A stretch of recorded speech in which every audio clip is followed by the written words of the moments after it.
Hi hello ನಮಸ್ತೆ, welcome to my show and this is MC Vijay Kaushalya. So Dasara ಹತ್ತಿರ ಬರ್ತಾ ಇದ್ದಾಗಲೇ ಒಂದೊಂದು ಥರದೆಲ್ಲ ನಮಗೆ ಏನೋ ಒಂದು ಎಕ್ಸೈಟ್ಮೆಂಟ್ ಇರುತ್ತೆ, ಒಂದು ಖುಷಿ ಇರುತ್ತೆ. ಹಾಗೆ ಅದರ ಜೊತೆಯಲ್ಲಿ ದಸರಾ ಹತ್ತಿರ ಬರ್ತಾ ಇದೆ ಅಂದ ತಕ್ಷಣ ಎಲ್ಲ ಆನೆ ಪ್ರಿಯರಿಗೆ ಮತ್ತೊಂದು ಸಡಗರ ಸಂಭ್ರಮ ಏನು ಅಂತಂದರೆ ಆಲ್ಮೋಸ್ಟ್ ದಸರಾಗೆ ಮುಂಚೆ 2 ತಿಂಗಳು ಮೈಸೂರಿಗೆ ಆನೆಗಳು ಬರುವಂಥದ್ದು. ಸೊ ಇದ್ರ ಬಗ್ಗೆ ಈಗ ಆಲ್ರೆಡಿ ನಾವು ಭಾಳಷ್ಟು ವಿಡಿಯೋಗಳನ್ನು ತಿಳಿಸ್ಕೊಟ್ಬಿಟ್ಟಿದ್ದೀವಿ. ಇನ್ನು ಈಗ ಆಲ್ರೆಡಿ ನಾವು ಕಳೆದ ಎಪಿಸೋಡ್ನಲ್ಲೂ ಕೂಡ ಮಾತಾಡಿದಾಗೆ ಮೈಸೂರಿಗೆ ಬರ್ತಾ ಇರುವಂಥ ನಮ್ಮ ಆನೆಗಳನ್ನು ನಾವು ವೆಲ್ಕಮ್ ಮಾಡ್ತಾ ಇರುವಂಥದ್ದು ಇದೇ ಆಗಸ್ಟ್ 26ನೇ ತಾರೀಕು, ಅಂದರೆ ಗಜಪಯಣ ಪ್ರಾರಂಭ ಆಗ್ತಾ ಇದೆ.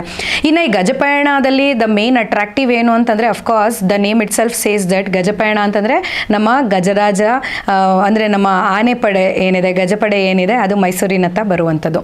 ಸೊ ಈಗ ಇಲ್ಲಿ ಈಗ ಆಲ್ರೆಡಿ ಒಂದಷ್ಟು ಜನಕ್ಕೆ ಈ ಆನೆ ಬರಬೇಕು ಅಂತ ಡಿಮ್ಯಾಂಡ್ ಇತ್ತು. ಬಟ್ ಆದರೆ ಆ ಯಾವ್ಯಾವ ಆನೆಗಳು ಬರುತ್ತೆ ಅನ್ನೋದನ್ನು ಅಫ್ಕೋರ್ಸ್ ಅರಣ್ಯ ಇಲಾಖೆನೇ ಫೈನಲ್ ಡಿಸಿಷನ್ ತಗೊಳ್ತಾರೆ ಅಂತ ನಾವು ಹೇಳಿದ್ವಿ. ಈಗ ಆಲ್ರೆಡಿ ನಮ್ಮ ಅರಣ್ಯ ಸಚಿವರು ಆದಂಥ ಶ್ರೀಯುತ ರಾಮಲಿಂಗಾರೆಡ್ಡಿರವರು ಯಾವ ಆನೆಗಳು ಬರ್ತವೆ ಅನ್ನುವಂಥ ಪಟ್ಟಿಯನ್ನು ರಿಲೀಸ್ ಮಾಡಿದ್ದಾರೆ. ಸೊ ಇಷ್ಟು ದಿನ ನಮಗಿದ್ದಂಥ ಕುತೂಹಲ ಹಾಗೆ ನಮಗಿದ್ದಂಥ ಒಂದು ಆನೆಗಳ ಲಿಸ್ಟ್ ಏನಿತ್ತು, ಅದರಲ್ಲಿ ಯಾವ ಆನೆಗಳು ಬರ್ತಾ ಇದೆ ಅನ್ನೋದಕ್ಕೆ ಈಗ ನಮಗೆ ಫೈನಲ್ ಆನ್ಸರ್ ಸಿಕ್ಕಿದೆ. ಸೊ ಮತ್ತೊಂದು ವಿಚಾರ ಏನು ಅಂತಂದರೆ ಪ್ರತಿ ಸಲಿನೂ ನಾವು ಹೇಳ್ತಾ ಇರ್ತೀವಿ, ಮೊದಲನೇ ಹಂತದಲ್ಲಿ ಬರುವಂಥ ಆನೆಗಳನ್ನು ತುಂಬ ಕೇರ್ಫುಲ್ಲಾಗಿ ಸೆಲೆಕ್ಟ್ ಮಾಡಿರ್ತಾರೆ. ಯಾಕೆ ಅಂತಂದರೆ ಫಸ್ಟ್ ಟೈಮ್ ಬರಬೇಕಾದ್ರೆ ಅದಕ್ಕೆ ತುಂಬ ಸಡಗರ ಸಂಭ್ರಮ ವಿಜೃಂಭಣೆಯಿಂದ ವೆಲ್ಕಮ್ ಮಾಡೋದಿರುತ್ತೆ. ಸಾವಿರಾರು ಜನ ಸೇರ್ತಾರೆ ಮತ್ತು ಇದು ಒಂದು ದೊಡ್ಡ ಕಾರ್ಯಕ್ರಮವಾಗುತ್ತೆ. ವೀರನ ಹೊಸಳ್ಳಿಯಲ್ಲಿ ಈ ಕಾರ್ಯಕ್ರಮ ನಡೆಯುತ್ತೆ. ಇದೆಲ್ಲವೂ ಇರೋದ್ರಿಂದ ಮೊದಲನೇ ಹಂತದಲ್ಲಿ ಬರುವಂಥ ಆನೆಗಳು ಏನಿರ್ತವೆ ಆ ಎಲ್ಲ ಆನೆಗಳು ಕೂಡ ತುಂಬ ಎಕ್ಸ್ಪೀರಿಯನ್ಸನ್ನು ಆಲ್ರೆಡಿ ಪಡ್ಕೊಂಡಿರುವಂಥ ಆನೆಗಳು ಹುಡುಕಿ ಆಯ್ಕೆ ಮಾಡುವಂಥದ್ದು. ಸೊ ಆ ನಿಟ್ಟಿನಲ್ಲಿ ಈಗ ಆಲ್ರೆಡಿ ಏನು ಸೆಲೆಕ್ಷನ್ ಆಗಿರೋದ್ರಲ್ಲಿ ನೆಕ್ಸ್ಟ್ ಫಸ್ಟ್ ಹಂತದಲ್ಲಿ ಯಾವ ಆನೆಗಳು ಬರ್ತವೆ ಅನ್ನುವಂಥದ್ದನ್ನು ಲಿಸ್ಟ್ ಔಟ್ ಮಾಡಿ ರಿಲೀಸ್ ಮಾಡಿರ್ತಾರೆ. ಸೊ ಮೊದಲನೇ ಹಂತದಲ್ಲಿ 9 ಆನೆಗಳು ಬರ್ತವೆ, ಎರಡನೇ ಹಂತದಲ್ಲಿ 5 ಆನೆಗಳು ಬರ್ತವೆ. ಹಾಗೆ ಮೊದಲನೇ ಹಂತದಲ್ಲಿ ಬರುವಂಥ 9 ಆನೆಗಳಲ್ಲಿ ಸರಿಸುಮಾರು 7 ಆನೆಗಳು ಗಂಡಾನೆಗಳಾಗಿರ್ತವೆ ಮತ್ತು 2 ಆನೆ ಹೆಣ್ಣಾನೆಗಳಾಗಿರ್ತವೆ. ಪರಿಪೂರ್ಣವಾಗಿ ಒಂದೊಂದ್ಸಲಿ ಹೇಳಬೇಕಂದ್ರೆ ಆದಷ್ಟು ಎಕ್ಸ್ಪೀರಿಯನ್ಸ್ ಇರುವಂಥ ಆನೆಗಳನ್ನೇ ಫಸ್ಟ್ ಹಂತದಲ್ಲಿ ಹಾಕೊಳ್ತಾರೆ, ಅಥವಾ 1 ಅಥವಾ 2 ಅದೇ ತಾನೇ ಹೊಸದಾಗಿ ಎಂಟ್ರಿ ಆಗುವಂಥ ಆನೆಗಳನ್ನು ಕೂಡ ಜೊತೆಯಲ್ಲಿ ಸೇರಿಸ್ಕೊಳ್ಳುವಂಥ ಸಾಧ್ಯತೆಗಳಿರುತ್ತೆ. ಅಂದರೆ ಈ ಹಿಂದೆ ಆ ಥರದ್ದೊಂದು ಎಕ್ಸ್ಪೆರಿಮೆಂಟ್ಸು ಕೂಡ ಮಾಡಿದ್ದಾರೆ ಅರಣ್ಯ ಇಲಾಖೆ. ಜಸ್ಟ್ ಬಿಕಾಸ್ ಏನಕ್ಕೆ ಅಂತಂದರೆ ಅವರಿಗೆ ಅದ್ರ ಬಗ್ಗೆ ತುಂಬ ಓವರ್ ಕಾನ್ಫಿಡೆಂಟ್ ಇರುತ್ತೆ. ಅಂದರೆ ಈ ಆನೆ ಯಾವುದೇ ಥರ ತೊಂದರೆ ಇಲ್ಲದೆ ಮೊದಲನೇ ಹಂತದಲ್ಲಿ ಎಲ್ಲ ಥರದಕ್ಕೂ ಸಾಥ್ ಕೊಡುತ್ತೆ ಅನ್ನುವಂಥ ಕಾನ್ಫಿಡೆಂಟ್ ಇರುವಂಥ ಆನೆಗಳನ್ನು ಆಯ್ಕೆ ಮಾಡ್ತಾರೆ. ಇನ್ನು ಈ ಬಾರಿ 2026ರ ಒಂದು ಮೊದಲನೇ ಹಂತದ ಪಟ್ಟಿಯನ್ನು ಏನು ರಿಲೀಸ್ ಮಾಡಿದ್ದಾರೆ ಅದರಲ್ಲಿ ನೋಡಿದ್ರೆ ಆಲ್ಮೋಸ್ಟ್ ಎಲ್ಲ ಆನೆಗಳು the well experienced in Dasara festival ಅಂತ ಹೇಳ್ಬೋದು. ಅಂದರೆ ಈ ಮುಂಚೆ ಎಲ್ಲ ದಸರಾ ಹಬ್ಬಗಳಲ್ಲಿ ಆಚರಣೆ ಮಾಡಿದ್ದು ಒಂದಷ್ಟು ವರ್ಷಗಳ ಅನುಭವವನ್ನು ಪಡ್ಕೊಂಡಿರುವಂಥ ಆನೆಗಳನ್ನೇ ನಾವು ಈ ಬಾರಿ ಮೊದಲನೇ ಹಂತದಲ್ಲಿ ನೋಡ್ಬೋದಾಗಿದೆ. ಇನ್ನು ಈಗ ಡಿಸಪಾಯಿಂಟೆಡ್ ಪಾರ್ಟಿ ಏನು ಅಂತಂದರೆ ಇದರಲ್ಲಿ ನೀವು ಸೆಲೆಕ್ಟ್ ಮಾಡಬೇಕು ಅಂತ ಅನ್ಕೋತಾ ಇದ್ದಿದ್ದಂಥ ಆನೆಗಳು ಇದೆಯಾ ಇಲ್ವಾ ಅಂತ. ಹಾಗಾದರೆ ಬನ್ನಿ ಈಗ ನಾವು ಯಾವ ಆನೆಗಳು ಆಯ್ಕೆ ಆಗಿದೆ ಅಂತ ತಿಳ್ಕೊಳ್ಳೋಣ. ಸೊ ಮೊದಲಿಗೆ ನಾವು ಎಕ್ಸ್ಪೀರಿಯನ್ಸ್ಡ್ ಅಂತ ಬಂದಾಗ ನಾವು ಈ ಮುಂಚೆ ಕೂಡ ಮಾತಾಡ್ತಾ ಇದ್ವಿ ಏನಂತಂದರೆ ಅಂಬಾರಿ ಹೊರೋದಕ್ಕೆ ಒಂದು ಎಲಿಜಿಬಿಲಿಟಿ ಅಂತ ಬಂದಾಗ ಅದರಲ್ಲಿ ಒಂದು ಹೆಸರುಗಳನ್ನು ಎನ್ರೋಲ್ ಮಾಡ್ಕೊಳ್ಬೋದು ಅಂತಂದರೆ ನಾವು ನಮ್ಮ ಧನಂಜಯ ಆನೆಯನ್ನು ಹೆಸರನ್ನ ಎನ್ರೋಲ್ ಮಾಡ್ಕೊಳ್ಬೋದು. ಬಿಕಾಸ್ ಒಂದು ಒಳ್ಳೆ ಸದೃಢವಾದಂಥ ಮೈಕಟ್ಟನ್ನು ಹೊಂದಿದ್ದಾನೆ, ಅನುಭವ ಪಡ್ಕೊಂಡಿದ್ದಾನೆ ಆ್ಯಂಡ್ ಈಸ್ ವೆಲ್ ಎಕ್ಸ್ಪೀರಿಯನ್ಸ್ಡ್. ಎಲ್ಲ ಥರದಲ್ಲೂ ಕಾರ್ಯಾಚರಣೆಯಲ್ಲಿ ಅವನಿಗೆ ಅನುಭವ ಇದೆ ಮತ್ತು ದಸರಾದಲ್ಲಿ ಭಾಗವಹಿಸಿದಂಥ ಅನುಭವ ಇದೆ. ಹಾಗಾಗಿ ಧನಂಜಯ ಆನೆಯನ್ನು ಈ ಮೊದಲನೇ ಹಂತದಲ್ಲಿ ಬರುವಂಥ ಆನೆಗಳ ಪಟ್ಟಿಯಲ್ಲಿ ಅವನ ಹೆಸರು ಕೂಡ ಇರೋವಂಥದ್ದು. ಮತ್ತೊಂದು ವೈಶಿಷ್ಟ್ಯತೆ, ಯೂಶಲಿ ನಮಗೆ ಗೊತ್ತು ಆಲ್ಮೋಸ್ಟ್ ಸಾಕಷ್ಟು ಸಾಕಾಣೆ ಶಿಬಿರಗಳು ಇದ್ದರೂ ಕೂಡ ಬಹುಪಾಲು ಸಾಕಾಣೆ ಶಿಬಿರಗಳಿಂದ ಆನೆಗಳನ್ನು ಆಯ್ಕೆ ಮಾಡಬೇಕಾದ್ರೆ ದುಬಾರೆ ಮೊದಲನೇ ಸ್ಥಾನದಲ್ಲೇ ನಿಲ್ಲುತ್ತೆ ಅಂತ ಹೇಳ್ಬೋದು. ನಮಗೆ ಗೊತ್ತಿರೋ ಹಾಗೆ ದುಬಾರೆಯಲ್ಲಿ ಸಾಕಷ್ಟು ಆನೆಗಳಿದೆ, ಅಂದರೆ ಅಪ್ ಟು 30 ಎಲಿಫೆಂಟ್ಸ್ ನಾವು ಅಲ್ಲಿ ನೋಡ್ಬೋದು. ಈಗ ಸ್ವಲ್ಪ ಅಲ್ಲಿಂದ ಇಲ್ಲಿಂದ ಆನೆಗಳನ್ನು ಬೇರೆ ಬೇರೆ ಜಾಗಗಳಿಗೆ ವರ್ಗಾವಣೆ ಮಾಡಿದ್ದಾರೆ. ಬಟ್ ಮೊದಲೆಲ್ಲ ನೋಡಿದಾಗ ಹತ್ತತ್ರ 30-35 ಆನೆಗಳನ್ನು ದುಬಾರೆಯಲ್ಲೇ ನೋಡ್ಬೋದಾಗಿದೆ. ಹಾಗಾಗಿ ಈ ಬಾರಿ ಆಯ್ಕೆ ಮಾಡಿರುವಂಥ ಬಹುಪಾಲು ಆನೆ ಕೂಡ ದುಬಾರೆ ಎಲಿಫೆಂಟ್ ಕ್ಯಾಂಪಿಂದನೇ ಆಯ್ಕೆ ಆಗಿರುವಂಥದ್ದು. So here the first name comes ನಮ್ಮ ಧನಂಜಯ ಅದರಲ್ಲಿ ಮೊದಲು ನಿಲ್ತಾನೆ ಅಂತ ಹೇಳ್ಬೋದು. ಇನ್ನು again next it is Mahendra ಆನೆ. ಇದು ಕೂಡ ನಮಗೆಲ್ಲರಿಗೂ ದ ಮೋಸ್ಟ್ ಎಕ್ಸ್ಪೆಕ್ಟೆಡ್ ಆನೆ ಅಂತ ಹೇಳ್ಬೋದು.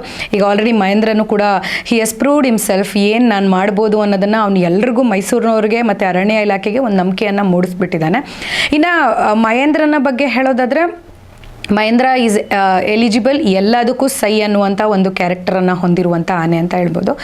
ಸೊ ದಸರಾದಲ್ಲಿ ಕೂಡ ಭಾಗವಹಿಸ್ತಾನೆ, ಕಾರ್ಯಾಚರಣೆಯಲ್ಲಿ ಭಾಗವಹಿಸ್ತಾನೆ. ಇನ್ನು ಅಂಬಾರಿ ಹೊರುವಂಥ ಒಂದು ಕೆಲಸವನ್ನು ಕೂಡ, ಅಂದರೆ ಮೈಸೂರಿನ ದಸರಾದ ಅಂಬಾರಿಯನ್ನು ಹೊತ್ತಿಲ್ವಾದರೂ ಕೂಡ ಬೇರೆ ಶ್ರೀರಂಗಪಟ್ಟಣ ಅಂಬಾರಿಯನ್ನು ಹೊತ್ತಿ ಈಗ ಆಲ್ರೆಡಿ ಸೈ ಅಂತ ಅನ್ನಿಸ್ಕೊಂಡಿದ್ದಾನೆ. ಹಾಗೆ ಆ ಮಹೇಂದ್ರ ಆನೆ ಈ ಮುಂಚೆ ನಾವು ನೋಡ್ಬೋದಾಗಿತ್ತು, ಮತ್ತಿಗೂಡ್ನಲ್ಲಿದ್ದ. ಇದೇ ಅವನು ಕಳೆದ ಬಾರಿ ದಸರಾಗೆ ಬಂದ ನಂತರ ಅವನನ್ನು ವರ್ಗಾವಣೆ ಮಾಡಿ ಬಳ್ಳೆಯಲ್ಲಿ ಬಿಡಲಾಗುತ್ತೆ. ಮತ್ತು ಬಳ್ಳೆಯಲ್ಲೂ ಕೂಡ ಅವನು ಏನೇನೋ ಅವನ ದಸರಾಗೆ ತಯಾರಿಯನ್ನು ಮಾಡ್ಕೊಳ್ಬೋದು. ಅವನ ಮಾವುತರು ಮತ್ತು ಕಾವಡಿಗಳು ಆ ತಯಾರಿಗಳನ್ನೆಲ್ಲ ಮುಗಿಸಿ ಈ ಬಾರಿ ಕೂಡ ಅವನು ಆಯ್ಕೆಯಾಗಿದ್ದಾನೆ. ಸದ್ಯಕ್ಕೆ ಈಗ ನಾವು ಮಹೇಂದ್ರನನ್ನು ಯಾವ ಒಂದು ಆನೆ ಶಿಬಿರದಿಂದ ಬರ್ತಾನೆ ಅಂತ ಹೇಳಿದ್ರೆ ಆಬ್ವಿಯಸ್ಲಿ ಈಗ ಸದ್ಯಕ್ಕೆ ಅವನ ಮೂಲ ಸ್ಥಾನವಾಗಿದೆ ಬಳ್ಳೆ.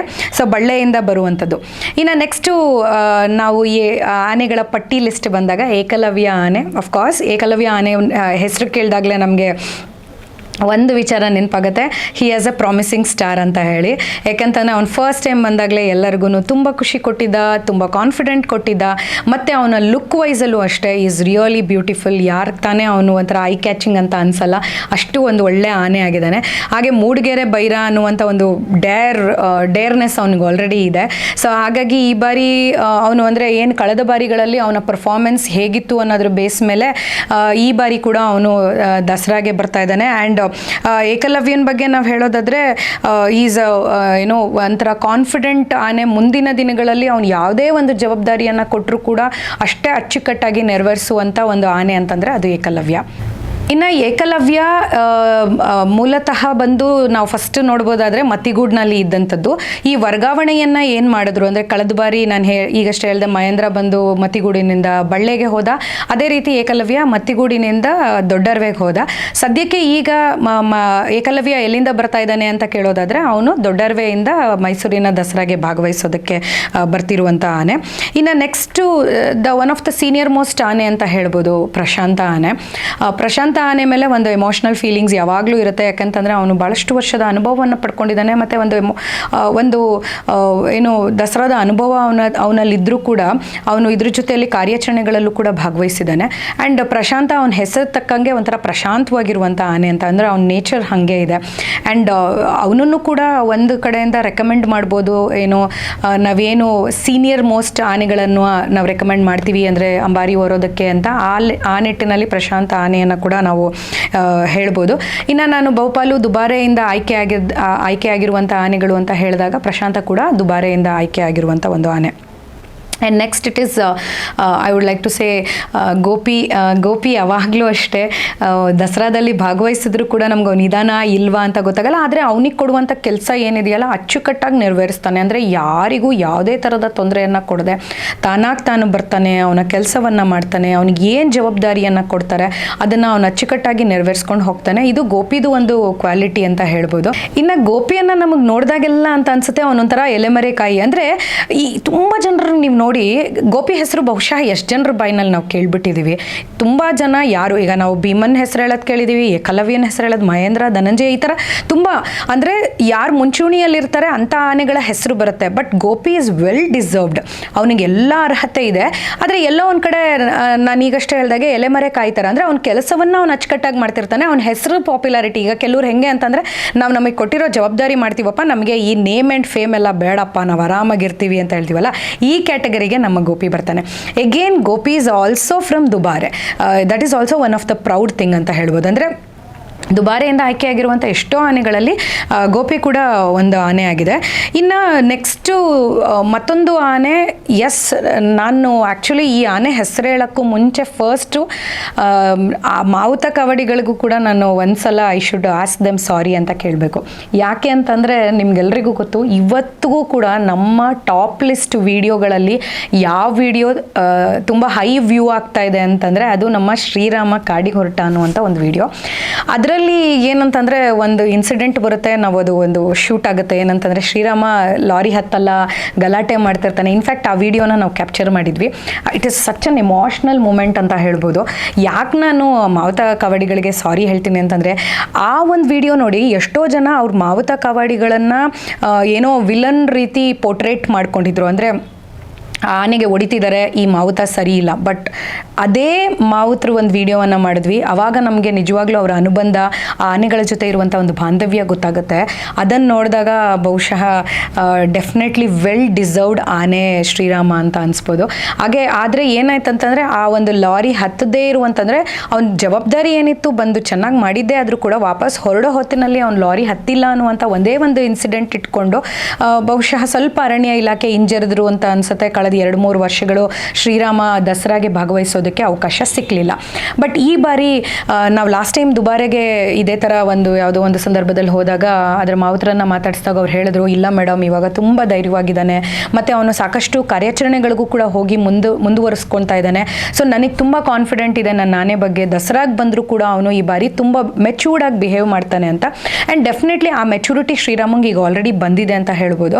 ಯಾಕೆ ಅಂತಂದರೆ ಇಟ್ಸ್ ನಾಟ್ ಲೈಕ್ ಆಲ್ಮೋಸ್ಟ್ 2-3 ವರ್ಷ ಆಯಿತು, ಮತ್ತು ಅವನಿಗೆ ಆಲ್ರೆಡಿ ಈ ಒಂದು ಆಪರೇಷನ್ಸ್ಗಳಲ್ಲೆಲ್ಲ ಭಾಗವಹಿಸೋದ್ರಿಂದ ಅವ್ನು ಮೆಂಟಲಿ ಪ್ರಿಪೇರ್ ಆಗಿರ್ತಾನೆ, ಮತ್ತು ಫಿಸಿಕಲಿ ಪ್ರಿಪೇರ್ ಆಗಿರ್ತಾನೆ, ಮತ್ತು ಅವನ ಮಾವುತ ಕವಾಡಿಗಳು ಕೂಡ ಈ ಒಂದು ದಸರಾಗೆ ಏನೆಲ್ಲ ಕ್ವಾಲಿಟಿ ಬೇಕು ಅದನ್ನು ಇನಿಷಿಯಲಿ ಅವನಿಗೆ ಫೀಡ್ ಮಾಡಿ I think Srirama is going to be rock this time ಅಂತ ಅನ್ಸುತ್ತೆ. ಯಾಕಂದರೆ ಲುಕ್ ವೈಸಲ್ಲೂ ಅಷ್ಟೇ ಶ್ರೀರಾಮ ತುಂಬಾ ಚೆನ್ನಾಗಿದ್ದಾನೆ.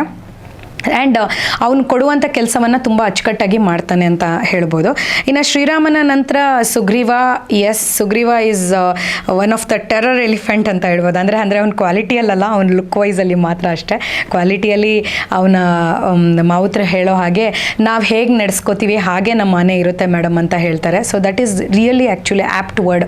ನಾವು ಇದುವರೆಗೂ ನೋಡಿರುವಂಥದ್ದು ಎಷ್ಟೋ ಮಾವುತರು ಕವಾಡಿಗಳು ಅವ್ರು ಯಾವ ರೀತಿ ಆನೆಯನ್ನು ಸಾಕ್ತಾರೆ ಅಂದರೆ ಅವರು ಅಗ್ರೆಸಿವ್ ಆಗಿ ಸಾಕ್ತಾರ, ಪ್ರಶಾಂತತೆಯಿಂದ ಸಾಕ್ತಾರ, ಆನೆಯನ್ನು ಖುಷಿಯಿಂದ ಸಾಕ್ತಾರ. ಅದೇ ಥರ ಆನೆ ಕ್ವಾಲಿಟಿ ಅಂದರೆ ಹೇಗೆ ನಾವು ಒಂದು ತಂದೆ ತಾಯಿಯಾಗಿ ಮಕ್ಕಳನ್ನ ಯಾವ ರೀತಿ ನೋಡ್ಕೊಳ್ತೇವೆ ಅದೇ ರೀತಿ ಆ ಮಕ್ಕಳು ಕೂಡ ಬೆಳೀತಾ ಬರ್ತಾರೆ. ಅಂದರೆ ಅವರಿಗೆ ಕೊಡುವಂಥ ವಾತಾವರಣ, ಅವರಿಗೆ ಹೇಳ್ಕೊಡುವಂಥ ಬುದ್ಧಿ, ತಿಳಿಸುವಂಥ ತಿಳುವಳಿಕೆ ಏನಿರುತ್ತೆ ಅದೇ ಥರನೇ ಆನೆ ಈಸ್ ಆಲ್ಸೋ ಲೈಕ್, ಅಂದರೆ ನಾವು ಹೇಳಿದಾಗೆ elephant is also like have a such a beautiful mind. ಅಂದರೆ ಒಂಥರ ತುಂಬ ಎಳೆ ಮಗು ಥರ ಅದ್ರದ್ದು ಬುದ್ಧಿ ಇರುತ್ತೆ. ಏನು ಮಾವುತ ಅದಕ್ಕೆ ಫೀಡ್ ಮಾಡ್ತಾ ಇರ್ತಾನೆ ಅದನ್ನು ಮಾತ್ರ ತಿಳ್ಕೊಳ್ಳುವಂಥದ್ದು. ಸೊ ಆ ನಿಟ್ಟಿನಲ್ಲಿ ಐ ಥಿಂಕ್ ಸುಗ್ರೀವ ನಾನು ಏನಕ್ಕೆ ಟೆರರ್ ಅಂತ ಬಳಸ್ತೆ ಅಂದರೆ ಅವನ ಲುಕ್ ಆ ಥರ ಒಂಥರ ಏನು ಹೇಳ್ತಾರೆ, ಒಂದು ರಗಡ್ ಲುಕ್ ಅಂತ ಇದೆಯಲ್ಲ ಅದು ನಮ್ಮ ಸುಗ್ರೀವನಿಗಿದೆ. And Sugriva again is also from Dubare elephant ಅಂತ ಹೇಳ್ಬೋದು. ಸೊ ಅವನು ಕೂಡ ದುಬಾರೆಯಿಂದ ಆಯ್ಕೆಯಾಗಿರುವಂಥ ಆನೆ ಆ್ಯಂಡ್ ಮೋಸ್ಟ್ ಡಿಸರ್ವ್ಡ್ ಆನೆ ಅಂತ ಹೇಳ್ಬೋದು. ಅಂದರೆ ದಸರಾಗೆ ಬರೋದಕ್ಕೆ ಎಲ್ಲ ಒಂದು ಕ್ವಾಲಿಟಿಯನ್ನು ಅವನು ಪಡ್ಕೊಂಡಿದ್ದಾನೆ. ಇನ್ನು ಅಗೇನ್ ನಾವು ಲಕ್ಷ್ಮಿ ನಮ್ಮ ಹೆಣ್ಣಾನೆಗಳ ಬಗ್ಗೆ ಬಂದಾಗ ಅಫ್ಕೋರ್ಸ್ ಈಗ ನಾವು ಆಲ್ಮೋಸ್ಟ್ ಏನು ಗಂಡಾನೆಗಳ ಬಗ್ಗೆ ಮಾತಾಡಿದ್ವಿ, ಯಾವ ಗಂಡಾನೆಗಳು ಬರ್ತಾ ಇದೆ, ಅಂದರೆ ಎಷ್ಟು ಅವರು ಈ ಒಂದು ಏನು ದಸರಾದಲ್ಲಿ ಎಕ್ಸ್ಪೀರಿಯನ್ಸನ್ನು ಪಡ್ಕೊಂಡಿದ್ದಾರೆ ಅಂತ. ಸೊ ನಾವು coming to Lakshmi is also ಏನಂತಂದರೆ ದಸರಾದಲ್ಲಿ ತುಂಬ ವರ್ಷ ಭಾಗವಹಿಸಿದಾಳೆ. ಆ್ಯಂಡ್ ಕುಮ್ಕಿ ಆನೆಯಾಗಿ ಲಕ್ಷ್ಮಿ ಭಾಗವಹಿಸಿರುವಂಥದ್ದು that's the best part in fact. Because ಮಹೇಂದ್ರನ ಜೊತೆಯಲ್ಲೇ ಇನ್ಫ್ಯಾಕ್ಟ್ ಶ್ರೀರಂಗಪಟ್ಟಣ ದಸರಾದಲ್ಲೂ ಕೂಡ ಭಾಗವಹಿಸಿರುವಂಥ ಅನುಭವವನ್ನು ಪಡ್ಕೊಂಡಿರುವಂಥದ್ದು. ಆ್ಯಂಡ್ ಒಂದು ರೀತಿ ಹೇಳಬೇಕಂದ್ರೆ ಮಹೇಂದ್ರನ ಒಂದು ಸ್ನೇಹಿತೆ ಅಥವಾ ಸಂಗಾತಿ ಅಂತ ಕೂಡ ಹೇಳ್ಬೋದು. ಯಾಕಂದರೆ ಯಾವ ಸಂದರ್ಭದಲ್ಲಿ ಏನು ಮತ್ತಿಗೂಡಿನಿಂದ ಮಹೇಂದ್ರ ಬಳ್ಳೆಗೆ ಹೋಗ್ತಾನೆ, ಅದೇ ಸಂದರ್ಭದಲ್ಲಿ ದೊಡ್ಡರ್ವೆಯಿಂದ ಲಕ್ಷ್ಮಿ ಬಳ್ಳೆಗೆ ಹೋಗ್ತಾಳೆ. ಸೊ ಇವರಿಬ್ಬರು ಜೊತೆಯಲ್ಲೇ ಬಳ್ಳೆಯಲ್ಲಿ ಕಾಲ ಕಳೀತಾ ಇರುವಂಥ ಒಂದು ಸಂದರ್ಭದಲ್ಲಿ ಈ ಎರಡು ಆನೆಗಳು ಮೈಸೂರಿನ ದಸರಾಗೆ ಬರೋದ್ರಿಂದ ದಟ್ಸ್ ಗೋಣ ಬಿ ವೆಲ್ ಕಾಂಬಿನೇಷನ್ ಅಂತ ಹೇಳ್ಬೋದು. ಆ್ಯಂಡ್ ಅದ್ರ ಜೊತೆಯಲ್ಲಿ ಬೇರೆ ಬೇರೆ ಆನೆಗಳ ಜೊತೆ ಕೂಡ ಆ ಒಂದು ಒಡನಾಟವನ್ನು ಇಟ್ಕೊಳ್ಬೋದು. ಇನ್ನು ನೆಕ್ಸ್ಟು ಕಾವೇರಿ ಬಗ್ಗೆ ನಾವು ಮಾತಾಡಲೇಬೇಕಾಗಿಲ್ಲ. ಕಾವೇರಿ ಕೂಡ ಬರ್ತಾ ಇರುವಂಥದ್ದು. ಕಾವೇರಿ ಈಗ ಆಲ್ರೆಡಿ ದಸರಾದಲ್ಲಿ, ಮೈಸೂರಿನ ದಸರಾದಲ್ಲೇ ಕುಮ್ಕಿ ಆನೆಯಾಗಿ ಕಳೆದ ಬಾರಿ ಅಂದರೆ 2025 ದಸರಾದಲ್ಲೂ ಕೂಡ ಭಾಗವಹಿಸಿದ್ದು. ಆ್ಯಂಡ್ ಕಾವೇರಿಗೂ ಕೂಡ ತುಂಬ ಒಳ್ಳೆ ಬುದ್ಧಿ ಇದೆ. ಅಂದರೆ ನಾನು ಏನು ಮಾಡ್ತಾ ಇದ್ದೀನಿ ಅನ್ನುವಂಥ ಜವಾಬ್ದಾರಿ ಇದೆ. ಅಭಿಮನ್ಯು ಜೊತೆ ಹೆಜ್ಜೆಯನ್ನು ಇಟ್ಟಿದ್ದಾಳೆ. ಸೊ ಈಗ ಮುಂದಿನ ಈ ವರ್ಷದಲ್ಲಿ ಯಾರ ಜೊತೆ ಹೆಜ್ಜೆಯನ್ನು ಇಡ್ತಾಳೆ ಅನ್ನೋದನ್ನು ಕಾದು ನೋಡಬೇಕಾಗಿದೆ. ಒಟ್ಟು ಈ ಬಾರಿ ಅರಣ್ಯ ಸಚಿವರು ಏನು ಬಿಡುಗಡೆ ಮಾಡಿದ್ದಾರೆ, ಈ ಒಂದು ನಮಗೆ ಗೊತ್ತಿರೋ ಹಾಗೆ ಒಟ್ಟು ಬರ್ತಾ ಇರುವಂಥ 14 ಆನೆಗಳಲ್ಲಿ 9 ಆನೆಗಳ ಪಟ್ಟಿಯಂತೂ ಪರ್ಫೆಕ್ಟ್ ಆಗಿ ರೆಡಿಯಾಗಿದೆ. ಇನ್ನು ಎರಡನೇ ಹಂತದಲ್ಲಿ ಬರ್ತಾ ಇರುವಂಥ ಆನೆಗಳ ಹೆಸರುಗಳಲ್ಲಿ ಎಲ್ಲೋ ಒಂದು ಕಡೆ ಒಂದಷ್ಟು ಆನೆಗಳು ರಿಸರ್ವ್ಡಲ್ಲಿದೆ, ಒಂದಷ್ಟು ಆನೆಗಳ ಕನ್ಫರ್ಮೇಷನ್ ಇದೆ. ಬಟ್ ಸ್ಟಿಲ್ ಅದು ಎರಡನೇ ಹಂತದಲ್ಲಿ ಬರೋದಕ್ಕೂ ಮುಂಚೆ ಏನೆಲ್ಲ ಬದಲಾವಣೆಗಳಾಗ್ಬೋದು ಅಂತ ನಾವು ಬಹುಶಃ ಅದನ್ನು ಊಹಿಸೋಕ್ಕೂ ಸಾಧ್ಯ ಇಲ್ಲ. ಯಾಕೆ ಅಂತಂದರೆ ಇದೇ ನಮ್ಮ ಯೂಟ್ಯೂಬ್ ಚಾನಲ್ನಲ್ಲಿ ನಾವು ಎಪಿಸೋಡ್ ಮಾಡಿದ್ವಿ. ಈ ಬಾರಿ ದಸರಾ ಅಂಬಾರಿ ಹೊರುವಂಥ ಆನೆ ಯಾರಾಗ್ತಾರೆ ಅಂತ ಹೇಳಿ. ಅದರಲ್ಲಿ ಅಭಿಮನ್ಯು ಅನ್ನುವಂಥ ಹೆಸರು ಆಲ್ಮೋಸ್ಟ್ ಎಲ್ಲರ ಬಾಯಲ್ಲೂ ಬಂದಿತ್ತು. ಯಾಕೆಂತಂದರೆ ಏಜ್ ಫ್ಯಾಕ್ಟನ್ನು ನೋಡಿದಾಗ ಇನ್ನೂ ಅವನಿಗೆ ಇದು 60ನೇ ವರ್ಷ ಆಗಿರೋದ್ರಿಂದ ಅಭಿಮನ್ಯು ಬರ್ತಾನೆ ಅನ್ನುವಂಥ ಒಂದು ಎಕ್ಸೈಟ್ಮೆಂಟ್ ಎಲ್ಲರಲ್ಲೂ ಇತ್ತು. ಆ್ಯಂಡ್ ಈ ವರ್ಷ ಬರಲೇಬೇಕು ಅನ್ನುವಂಥ ಡಿಮ್ಯಾಂಡ್ ಕೂಡ ಎಲ್ಲರಲ್ಲೂ ಇತ್ತು. ಆದರೆ ನಿಜವಾಗ್ಲೂ it's a big shock, Abhimanyu is not coming ಅನ್ನುವಂಥದ್ದು. 2026 ದಸರಾಗೆ ಅಭಿಮನ್ಯು ಬರ್ತಾ ಇಲ್ಲ ಅನ್ನುವಂಥದ್ದು ನಿಜವಾಗ್ಲೂ ಎಲ್ಲರ ಮನಸ್ಸಿನಲ್ಲಿ ನಿರಾಸೆ ಮೂಡಿಸಿದೆ ಅಂತ ಹೇಳ್ಬೋದು, ಇನ್ಕ್ಲೂಡಿಂಗ್ ಅಸ್. ನಮಗೆ ಹೆಂಗಾಯಿತು ಅಂತಂದರೆ ಎಲ್ಲೋ ಒಂದು ಕಡೆ ಒಂದು ಧೈರ್ಯ ಇತ್ತು, ಅರ್ಜುನನ ನಂತರ Abhimanyu is a well deserved elephant. ಮೈಸೂರಿನ ದಸರಾಗೆ ಬಹುಶಃ ಅಭಿಮನ್ಯು ಥರ ಒಂದು ಲೀಡಿಂಗ್ ಕ್ಯಾಪ್ಟನ್ಶಿಪ್ಪನ್ನು ತಗೊಳ್ಳೋ ಅಂಥ ಆನೆಗಳು ಮುಂದಿನ ದಿನಗಳಲ್ಲಿ ಬರ್ಬೋದೇನೋ, ಬಟ್ ಸದ್ಯಕ್ಕಂತೂ ಅಭಿಮನ್ಯು ಬಿಟ್ಟರೆ ಬೇರೆ ಯಾರೂ ಇಲ್ಲ ಅನ್ನೋ ಥರ ಇತ್ತು. ಈಗ ಆಲ್ರೆಡಿ ನಾವು ಈ ವಿಡಿಯೋ ಮಾಡೋ ಉದ್ದೇಶ ಕೂಡ ಅದೇ ಆಗಿತ್ತು. ಯಾಕಂದರೆ ಈಗ ಯಾವ್ಯಾವ ಆನೆಗಳು ಬರ್ತವೆ ಅನ್ನುವಂಥ ಪಟ್ಟಿಗಳು ನಮಗೆ ಇನ್ಸ್ಟಾಗ್ರಾಮ್ನಲ್ಲಿ, ಗೂಗಲಲ್ಲಿ ಎಲ್ಲ ಕಡೆ ರಿಲೀಸ್ ಆಗಿಬಿಟ್ಟಿದೆ. ಇದರಲ್ಲಿ ನಾನು ಹೇಳೋದೇನು ಹೆಚ್ಚುಗಾರಿಕೆ ಇಲ್ಲ. ಆದರೆ ತುಂಬ ಜನಕ್ಕೆ ಏನಂತಂದರೆ ಅಭಿಮನ್ಯು ಬರ್ತಾ ಇಲ್ವಾ, is that a true story ಅಂತಂದರೆ ಎಸ್, ಐ ಥಿಂಕ್ ಏನೋ ಲಾಸ್ಟ್ ಡಿಸಿಷನ್ನಲ್ಲಿ ಈ ಒಂದು ಚೇಂಜಸ್ ಆಗಿ ಈ ಫಸ್ಟ್ ಹಂತದಲ್ಲಿ ಅಭಿಮನ್ಯು ಬರ್ತಾ ಇಲ್ಲ ಅನ್ನುವಂಥದ್ದು it's again a sad news to Mysuru and specially ಎಲ್ಲ ಆನೆಗಳ ಪ್ರೀತಿ ಅಂದರೆ ಆನೆಗಳ ಲವರ್ಸ್ ಯಾರಿರ್ತಾರೆ ಅವರೆಲ್ಲರಿಗೂ. But that's fine. ಎನಿವೆ, ಹೇಗೆ ಇದ್ದರೂ ಎಲ್ಲೇ ಇದ್ದರೂ ನಮಗೆ ಅಭಿಮನ್ಯು ಆರೋಗ್ಯವಾಗಿದ್ದಾನೆ, ಚೆನ್ನಾಗಿದ್ದಾನೆ. ಯಾಕಂದರೆ ಅವನು ಕೂಡ ಆಪ್ರೇಷನ್ಸ್ಗಳಲ್ಲಿ ಭಾಗವಹಿಸ್ತಾನೆ. ಆ್ಯಂಡ್ ದ ಟಾಪ್ ಲಿಸ್ಟಲ್ಲಿರುವಂಥ ಕರ್ನಾಟಕದ ಆನೆಗಳಲ್ಲಿ ಅರ್ಜುನ ಆ್ಯಂಡ್ ಅಭಿಮನ್ಯು ಹೆಸರನ್ನ ನಾವು ಕೇಳ್ಪಡ್ತಾ ಇರ್ತೀವಿ. ಸೊ ನಾವು ತಾಯಿ ಚಾಮುಂಡೇಶ್ವರಿಯಲ್ಲಿ ಕೇಳ್ಕೊಳ್ಳೋದೇನು ಅಂತಂದರೆ ದಸರಾಗೆ ಬರ್ತಾ ಇಲ್ವಾ, ಹೌದು ಆ ಡಿಸಪಾಯಿಂಟ್ಮೆಂಟ್ ಇದೆ, ಆದರೆ ಅದನ್ನು ಹೊರತಾಗಿ ಅಭಿಮನ್ಯು ಆರೋಗ್ಯ ತುಂಬ ಚೆನ್ನಾಗಿರಲಿ ಅಂತ ಹೇಳಿ ಅವನ ಟ್ರೂ ಅಭಿಮಾನಿಗಳು ಯಾರಿರ್ತಾರೆ ಪ್ಲೀಸ್ ನಾನು ಅದನ್ನೇ ಕೇಳ್ಕೊತೀನಿ. ನೀವು ಕೂಡ ಅದನ್ನೇ ಬೇಡ್ಕೋತೀರಾ ಅಂತ ನಾನು ಭಾವಿಸ್ತೀನಿ. ಸೊ ಇನ್ನು ದಸರಾ ಅಪ್ಡೇಟ್ಸ್ಗಳನ್ನು ನಾವು ನಿಮಗೆ ಕೊಡಬೇಕಾದ್ರೆ this is one sad point. ಏನಂತಂದರೆ 2026 ದಸರಾ ಅಂದರೆ 2020ರಿಂದ ಅಭಿಮನ್ಯು ಅಂದರೆ ಅದಕ್ಕೂ ಮುಂಚೆ ಹೆಚ್ಚು ಕಮ್ಮಿ ಒಂದು 15-20 ವರ್ಷದ ಎಕ್ಸ್ಪೀರಿಯನ್ಸ್ ಇದೆ. ಎಲ್ಲ ಥರದ ಕಾರ್ಯನಿರ್ವಹಿಸ್ಬಿಟ್ಟಿದ್ದಾನೆ ಅವನು. ಅಂತಂದರೆ ಏನು ಕರ್ನಾಟಕ ಸಂಗೀತದ ಗಾಡಿಯನ್ನು ಎಳೆಯೋದ್ರಿಂದ ಹಿಡಿದು ಚಾಲನೆ ಆಗಿ ಆಮೇಲೆ ಅಂಬಾರಿ ಆನೆ ಆಗಿ ಎಲ್ಲ ಥರದ ಕಾರ್ಯಗಳನ್ನು ನಿರ್ವಹಿಸಿದಂಥ ಅಭಿಮನ್ಯು ಬರ್ತಾ ಇಲ್ಲ ಅನ್ನುವಂಥದ್ದು ಒಂದು ಬೇಜಾರು. ಇನ್ನು ಸಣ್ಣ ಸಣ್ಣ ಮಕ್ಕಳಿಂದ ಹಿಡಿದು ದೊಡ್ಡೋರ ತನಕ ಮೊದಲನೇ ಹಂತದಲ್ಲಿ ಕಾಯ್ತಾ ಇದ್ದಂಥ ಇನ್ನೊಂದು ಎಕ್ಸ್ಪೆಕ್ಟೆಡ್ ಆನೆ ಅಂತಂದರೆ ನಮ್ಮ ಭೀಮಾ. ಸೊ ಭೀಮಾ ಕೂಡ ಬರೋದು ಡೌಟ್ ಅಂತ ನಾವೀಗ ಆಲ್ರೆಡಿ ಒಂದು ಎಪಿಸೋಡ್ ಮಾಡಿದ್ವಿ. ಸೊ ಈಗ ಅದ್ರ ಪ್ರಕಾರವಾಗಿ ನೋಡೋದಾದರೆ ನಮ್ಮ 2ನೇ ಹಂತದಲ್ಲಿ ರಿಸರ್ವೇಷನ್ ಕ್ಯಾಟಗರಿಯಲ್ಲಿ ಭೀಮನ ಹೆಸರನ್ನು ನಾವು ನೋಡ್ಬೋದಾಗಿದೆ. ಆದರೆ ಫಸ್ಟ್ ಹಂತದಲ್ಲೇ ಅಂದರೆ ಇದುವರೆಗೂ ಬಂದಂಥ ಎಲ್ಲ ಏನು ದಸರಾಗಳಲ್ಲಿ ಯೂಶಲಿ ಮೊದಲನೇ ಹಂತದಲ್ಲೇ ಭೀಮನ ಹೆಸರು ಆ ಪಟ್ಟಿಯಲ್ಲಿ ಇರ್ತಿತ್ತು. ಯಾಕೆಂತಂದರೆ ಅವನದಕ್ಕೆ ತುಂಬ ಅರ್ಹನಾದಂಥ ಒಂದು ಆನೆ ಅಂತ ಹೇಳ್ಬೋದು. ಆದರೆ ಈ ಬಾರಿ ಮೊದಲನೇ ಹಂತದಲ್ಲಿ ಬರ್ತಾ ಇರುವಂಥ ಆನೆಗಳ ಲಿಸ್ಟ್ ಅಂದರೆ ಆ ಪಟ್ಟಿಯಲ್ಲಿ ಭೀಮನ ಹೆಸರು ಇಲ್ಲ. Again it's a sad point. ಆದರೆ ಒಂದೇ ಒಂದು ಹೋಪ್ಸನ್ನು ಕೊಟ್ಟಿದ್ದಾರೆ ಅರಣ್ಯ ಇಲಾಖೆ. ಏನಂತಂದರೆ 2ನೇ ಹಂತದಲ್ಲಿ ಬರ್ತಾ ಇರುವಂಥ ಆನೆಗಳ ಪಟ್ಟಿಯಲ್ಲಿ ರಿಸರ್ವೇಷನ್ ಲಿಸ್ಟ್ ಅಂತ ಇಟ್ಟಿದ್ದಾರೆ. ಅಂದರೆ ನಮಗೆ ಈಗ ಒಂದು ಸಲ DCF ಸಾಹೇಬರು ಒಂದ್ಸಲ ಮಾತಾಡ್ಬೇಕಾದ್ರೆ ಹೇಳ್ತಾ ಇದ್ರು, ಯಾವಾಗಲೂ ನಾವು ಕೆಲವು ಆನೆಗಳನ್ನು ಸೇಫರ್ ಸೈಡ್ನಲ್ಲಿ ರಿಸರ್ವ್ಡ್ ಅಂತ ಇಟ್ಕೊಂಡಿರ್ತೀವಿ. ಅಂದರೆ it's like a extra player ಅಂತ. ಆ್ಯಕ್ಚುಲಿ ನನಗೆ ಭೀಮನ್ನ ಆ ಥರ ಹೇಳೋಕ್ಕೂ ಕೂಡ ಇಷ್ಟ ಇಲ್ಲ. ಯಾಕಂದರೆ Bhima is a well player ಅಂತ ಹೇಳ್ಬೋದು. ಅಂದರೆ ನಾನು ಸುಮ್ಮನೆ ಜಸ್ಟ್ ಫಾರ್ ಅನ್ ಎಕ್ಸಾಂಪಲ್ ನಾವು ಹೇಳ್ತಾ ಇರೋ ಹಾಗೆ is not an extra player. But ಆದರೆ ಆರೋಗ್ಯ ಸ್ಥಿತಿಗಳನ್ನು ಕೂಡ ಗಣನೆಗೆ ತಗೊಳ್ಬೇಕಾಗತ್ತೆ. ಅಂದರೆ ಅದಕ್ಕೆ ಮಸ್ತಿದೆ, ಮದ ಇದೆ ಅನ್ನುವಂಥ ಕಾರಣಗಳಿಂದ ಕೂಡ ಅರಣ್ಯ ಇಲಾಖೆ ಈ ನಿರ್ಧಾರಕ್ಕೆ ಬಂದಿರಬಹುದು. ಬಟ್ ಏನಂತಂದರೆ ಇಲ್ಲಿ ನಾನಾಗಲಿ ನೀವಾಗಲಿ ಚರ್ಚೆಗಿಳಿದು ಮಾತಾಡೋಕ್ಕೆ ಹೋದರೆ ನಮಗೆ ಸಾಕಷ್ಟು ವಿಚಾರದಲ್ಲಿ ಯಾಕೆ ಬರ್ತಾ ಇಲ್ಲ ಅಂತ ಕೇಳುವಂಥ ಪ್ರಶ್ನೆಯನ್ನು ಮಾಡುವಂಥ ಎಲ್ಲ ರೈಟ್ಸ್ ನಮಗಿದೆ. ಆದರೂ ಕೂಡ ಅದರದ್ದು ಮೇಜರ್ ಬೇರೆ ಬೇರೆ ಕ್ವಾಲಿಟೀಸ್ಗಳನ್ನು ಏನಿದೆಯಲ್ಲ ಅದನ್ನು ಅರಣ್ಯ ಇಲಾಖೆ ಮಾತ್ರ ಜಡ್ಜ್ಮೆಂಟ್ಗೆ ತಗೊಳ್ತಾರೆ. ಯಾಕಂತಂದರೆ ಒಂದು ಪಶುವೈದ್ಯರು ಅದಕ್ಕೆ ಗ್ರ್ಯಾಂಟ್ ಮಾಡಬೇಕಾಗುತ್ತೆ. ಅಂತಂದರೆ ಏನು ದಸರಾವನ್ನು ನೋಡ್ಕೊಳ್ತಾ ಇರುವಂಥ ಪಶುವೈದ್ಯರು ಯಾರಿರ್ತಾರೆ ಅವರು ಈ ಆನೆ ಬರಲಿಕ್ಕೆ ಎಲಿಜಿಬಲ್ ಇದೆಯಾ ಇಲ್ವಾ ಅಂತ ಗ್ರ್ಯಾಂಟ್ ಮಾಡಬೇಕಾಗತ್ತೆ.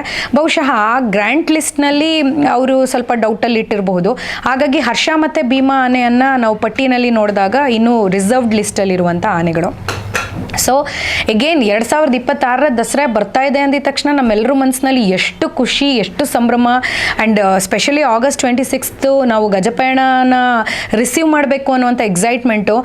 ಒಂದು ಕಡೆ ನಮ್ಮ ಬೇರೆ ಆನೆಗಳು, ನೆಚ್ಚಿನ ಆನೆಗಳಾದಂಥ ಧನಂಜಯ, ಏಕಲವ್ಯ ಮತ್ತು ಸುಗ್ರೀವ, ಶ್ರೀರಾಮ, ಈ ಎಲ್ಲ ಆನೆಗಳು ಬರ್ತಾ ಇದೆ, ಗೋಪಿ, ಈ ಆನೆಗಳು, ಮಹೇಂದ್ರ, ಈ ಆನೆಗಳು ಬರ್ತಾ ಇದೆ ಅನ್ನೋ ಒಂದು ಖುಷಿ ಇದ್ದರೆ, ಮತ್ತೊಂದು ಕಡೆ ದ ಮೋಸ್ಟ್ ಎಕ್ಸ್ಪೆಕ್ಟೆಡ್ ಆನೆ ಆದಂಥ ಅಭಿಮನ್ಯು ಮತ್ತು ಭೀಮ ಬರ್ತಾ ಇಲ್ವಲ್ಲ ಅನ್ನೋ ಡಿಸಪಾಯಿಂಟ್ಮೆಂಟು ಕೂಡ ನಾನು ಭಾಳಷ್ಟು ಜನರಲ್ಲಿ ನೋಡ್ತಾ ಇದ್ದೀನಿ. ತುಂಬ ಜನ ನಮ್ಗೆ ಆಲ್ರೆಡಿ ಮೆಸೇಜ್ ಮಾಡ್ತಾ ಇದ್ದಾರೆ, ಮೇಡಮ್ ಇದು ನಿಜನಾ, ಬರ್ತಾ ಇಲ್ವಾ, ಅಥವಾ ಬರ್ತಾ ಇಲ್ಲ ಅಂತಂದರೆ ನಾವು ವಾಯ್ಸ್ ರೈಸ್ ಮಾಡಬೇಕು. ಸೊ ಒಂದು ವಿಚಾರ ನಾನು ಇದರಲ್ಲಿ ಕ್ಲಿಯರಾಗಿ ಹೇಳ್ತೀನಿ, ನಾವೇನೋ ವಾಯ್ಸ್ ರೈಸ್ ಮಾಡೋದ್ರಿಂದ ಅರಣ್ಯ ಇಲಾಖೆ ನಿರ್ಧಾರ ಅಂತೂ ಖಂಡಿತವಾಗ್ಲೂ ಬದಲಾಗಲ್ಲ. ಯಾಕೆಂತಂದರೆ ಇದು ಒಬ್ಬರು ಇಬ್ಬರು ಮಾಡುವಂಥ ಹಬ್ಬ ಅಲ್ಲ, ಇದು ಇಡೀ ನಾಡ ಹಬ್ಬ ಅಂತ ಹೇಳ್ಬೋದು. ಅಂದರೆ ಇಡೀ ನಾಡನ ಜನತೆ, ಬರೀ ನಾಡಿನ ಜನತೆ ಅಲ್ಲ, ಬೇರೆ ಬೇರೆ ರಾಜ್ಯಗಳಿಂದ, ಬೇರೆ ಬೇರೆ ದೇಶಗಳಿಂದ ಈ ಹಬ್ಬನ ಆಚರಣೆ ಮಾಡೋಕ್ಕೆ ಬರ್ತಾರೆ. ಸೊ ನಾನು ನೀವು ಏನು ಹೇಳ್ತೀವಲ್ಲ, ನಮ್ಮ ತಲೆ ಮೇಲೆ ಇರುವಂಥ ಜವಾಬ್ದಾರಿಗಿಂತ ಅತಿ ಹೆಚ್ಚು ದೊಡ್ಡ ಜವಾಬ್ದಾರಿ ಅರಣ್ಯ ಸಚಿವರಿಗಾಗಿರ್ಬೋದು, ಅಥವಾ ಈ ದಸರಾನ ನೋಡ್ಕೋತಾ ಇರುವಂಥ ದಸರಾ ಮಂಡಳಿಗಳಾಗಿರ್ಬೋದು, ಅಥವಾ DCF ಸಾಹೇಬ್ರಾಗಿರ್ಬೋದು, ಅಥವಾ ಪೊಲೀಸ್ ಡಿಪಾರ್ಟ್ಮೆಂಟ್ ಆಗಿರ್ಬೋದು, ಎಲ್ಲರ ಒಂದು ಡಿಸಿಷನ್ ಮೇರೆಗೆ ಮಾತ್ರ ಆನೆಗಳ ಆಯ್ಕೆ ಅಥವಾ ಆನೆಗಳ ಮುಂದಿನ ದಿನಗಳ ಒಂದು ತಾಲೀಮ್ಗಳು ಇವೆಲ್ಲವೂ ಕೂಡ ಇನ್ಕ್ಲೂಡ್ ಆಗಿರುತ್ತೆ. ಸೊ ಹಾಗಾಗಿ ದಯಮಾಡಿ ಇದರಲ್ಲಿ ನಾನು ಏನಂತಂದರೆ, ನಾವು ಹೆಚ್ಚು ಕಾಂಪ್ಲಿಕೇಶನ್ಸ್ಗಳನ್ನು ಮಾಡ್ಕೊಳ್ಳದೆ let's receive the Dasara festival as ಹೇಗೆ ನಮಗೆ ಅರಣ್ಯ ಇಲಾಖೆ ಅದನ್ನು ಸಜ್ಜು ಮಾಡಿಕೊಡ್ತಾ ಇದೆ ಹಾಗೆ ನಾವು ಅದನ್ನು ರಿಸೀವ್ ಮಾಡೋಣ. ಆ್ಯಂಡ್ ಹೋಪಿಂಗ್ 2026 ದಸರಾದ ಗಜಪಯಣ ಏನಿದೆ ಇದು ಅದ್ದೂರಿಯಾಗಿ ಆಗ್ತಾ ಮೈಸೂರಿನತ್ತ ನಾವೆಲ್ಲ ಆನೆಗಳನ್ನು ಬರಮಾಡ್ಕೊಳ್ಳೋಣ. ಸೊ ಮೈಸೂರಿಗರು ಮಾತ್ರ ಅಲ್ಲ, ಬೇರೆ ಬೇರೆ ಅಕ್ಕಪಕ್ಕದ ಊರಿನವರು ಕೂಡ ಆನೆಗಳು ಬಂದಿದ್ದ ಕೂಡಲೇ ತಾಲೀಮನ್ನು ನೋಡಬೇಕು, ಆನೆಗಳನ್ನು ನೋಡಬೇಕು, ಮಕ್ಕಳಿಂದ ಹಿಡಿದು ದೊಡ್ಡವರ ತನಕ ಒಂದು ಎಕ್ಸೈಟ್ಮೆಂಟ್ ಇದೆ. ಅದೇ ಎಕ್ಸೈಟ್ಮೆಂಟ್ ಹೊತ್ತಿಗೆ ನಾವೆಲ್ಲ ನಮ್ಮ ಆನೆಗಳ